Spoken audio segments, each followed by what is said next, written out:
छठी सालाना तज़किरा-ए-कशाना नबूवत कानफ्रेंस इमाम मैराज हाल जलालपुर भट्टियां विच मुनक्कद होई है।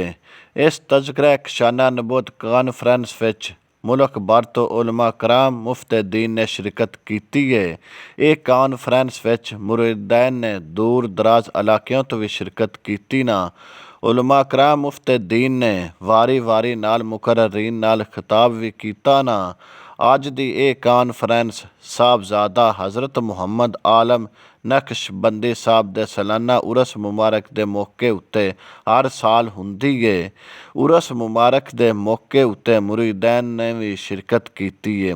ये कानफ्रेंस सुबह 9 बजे शुरू हुई है, जिहड़ी मगरब टाइम खत्म हुई है। इस कानफ्रेंस विच ਜਿਹੜੇ भी उलमा कराम ने शिरकत की है, उन्हां दा बड़ा अच्छे तरीके नाल इस्तकबाल किया गया ना।